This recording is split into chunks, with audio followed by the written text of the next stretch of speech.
रामराम मैत्रिणींनो, आज आपण बघणार आहे रताळ्याचे गुलाबजाम। उपवासासाठी नेहमी काय गोड पदार्थ करावा आपल्याला प्रश्न पडतो। त्यासाठी आता आपण करणार आहे रताळ्याचे गुलाबजाम। त्यासाठी मी इथे मोठे 2 रताळे घेतलेले आहे, अर्धी वाटी मिल्क पावडर, अर्धी वाटी साखर आणि 1 वाटी तूप घेतलेले आहे तळण्यासाठी।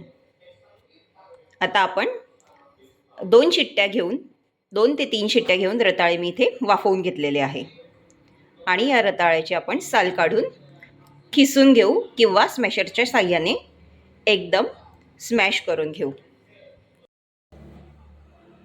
इथे मी 2 वाट्या पाणी घेतलेले आहे, त्यामध्ये आपण साखर घालणार आहे आणि त्याचा पाक करून घेऊ।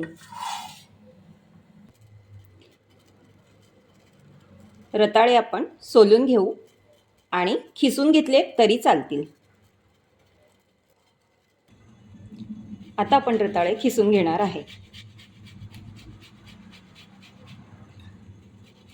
या पद्धतीने सर्व रताळे खिसून घ्या। इथे मी रताळे चांगले खिसून घेतलेले आहे। आता यामध्ये आपण मिल्क पावडर घालू। यामध्ये आपण मिल्क पावडर घालून मिक्स करून घेणार आहे। ज्याप्रमाणे आपल्याला मिल्क पावडर लागेल त्याप्रमाणेच मिल्क पावडर घालावी। संपूर्ण मिल्क पावडर एकचदा घालू नये। आपल्याला गरज वाटत असल्यास तेवढीच मिल्क पावडर घालावी। आता इथे मला मिल्क पावडरची गरज वाटत आहे, तर मी संपूर्ण मिल्क पावडर इथे घालणार आहे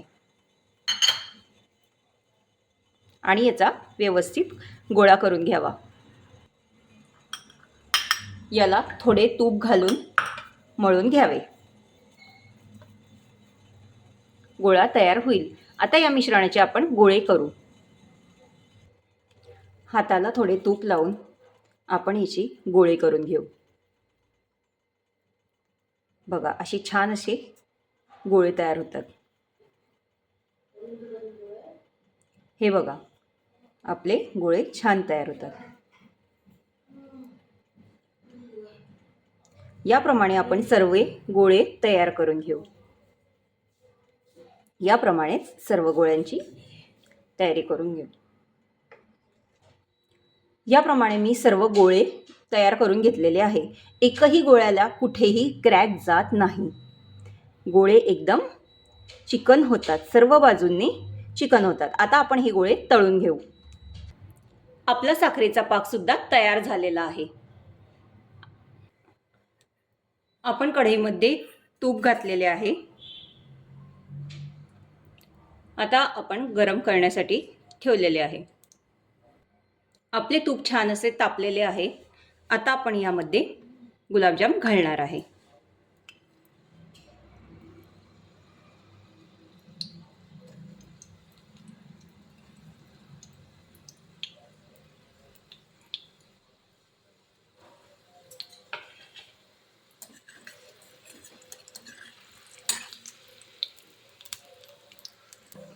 आपल्याला गुलाबजाम गोल्डन ब्राऊन रंग येईपर्यंत तळायचे आहे। आपल्या गुलाबजामला गोल्डन ब्राऊन रंग आलेला आहे। आपण आता हे काढून पाकामध्ये घालू।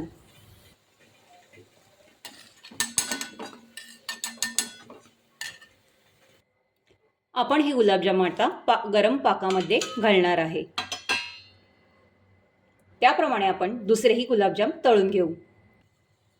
आता आपण सर्व गुलाबजाम या पद्धतीने तळून घेणार आहे आणि पाकामध्ये सोडणार आहे। तर बघा मैत्रिणींनो, आपले उपवासाचे रताळ्याचे गुलाबजाम तयार झालेले आहे। हे तुम्ही एरवी सुद्धा करू शकतात आणि खास करून उपवासाला नक्की बनवू शकतात। लहान मुलांपासून मोठ्यांपर्यंत हे सर्वांना आवडतात। अगदी आपल्या खव्याच्या गुलाबजाम सारखे दिसायला असतात हे। तर तुम्हाला आजची रेसिपी कशी वाटली मला कमेंट करून नक्की सांगा। अशाच तुम्हाला काही नवनवीन रेसिपी जाणून घ्यायच्या असतील तर आमच्या स्वादघरच्या या वेबसाईटला नक्की व्हिजिट करा। धन्यवाद मैत्रिणींनो।